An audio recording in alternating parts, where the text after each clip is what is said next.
रब का बंदा पर्दापोशी करने वाला होता है। फकीर वो होता है जो पर्दापोशी करे।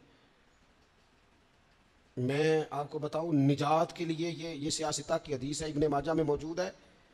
ये निजात के लिए इतना बड़ा सरमाया है और आसान नुस्खा है कि उखरवी तौर पर कामयाबी, यानी गुनाह और गलतियों के बावजूद अल्लाह दरगुजर कर दे, कामयाबी हो जाए।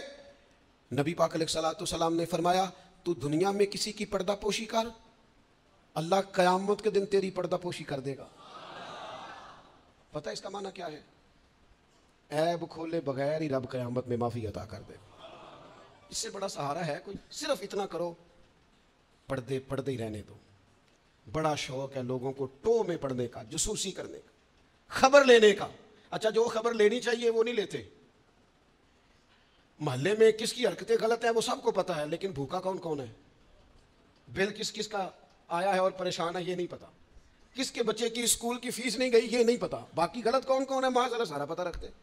पर्दापोशी, अल्लाह का बंदा पर्दापोश होता है। फकीरी नाम ही पर्दापोशी का है।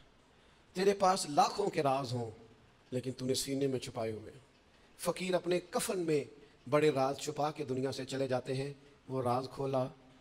फकर का बहुत बड़ा दर्जा ये है कि तेरा दिल पर्दापोशी वाला हो, और अगर तू पर्दे खोले, पर्दा दरी करे, तो नबी पाक ने फरमाया जो किसी के पर्दे खोलेगा वो अपने घर के अंदर भी बैठा हुआ तो अल्लाह उसके पर्दे खोल के उसे जलील कर देगा।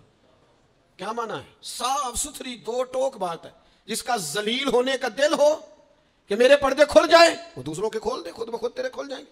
लेकिन दूसरों के बच्चों की बातें चस्के ले लेके करना और फिर कहना मेरे बच्चे बदनाम ना हो, दूसरों के घर की बातें मुंह खोल खोल के करना, फिर ख्याल करना कि तेरे बच्चों की कोई बात नहीं करेगा। ओ भाई, अगर चाहता है तेरे पर्दे कायम रहे तो फिर तू भी पर्दे कायम रख। नबी करीम सल्लल्लाहु ताला अलैहि वसल्लम ने एक बात इरशाद फरमाई है, मुस्लिम शरीफ में है। अक्सर मैं कहता हूँ बाज़ बातों पर वजद हो जाता है, ये वजद वाली बात है। हुज़ूर अलैहिस्सलाम फरमाते हैं अल्लाह हया वाला है, पर्दा पोशी वाला है।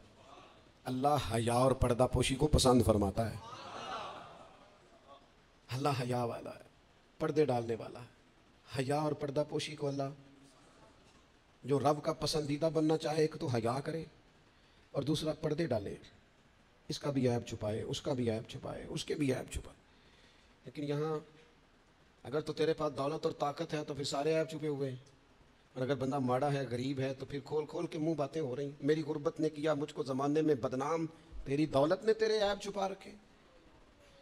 अपनी तबीयत को पढ़। अल्लाह का बंदा कंजुल माल में मौजूद है, हज़रत उमर रज़ी अल्लाह ताला अन्हु बैठे थे। ये ज़रा देखिए ये हुजूर की तरबियत याफ्ता जमात कैसी थी।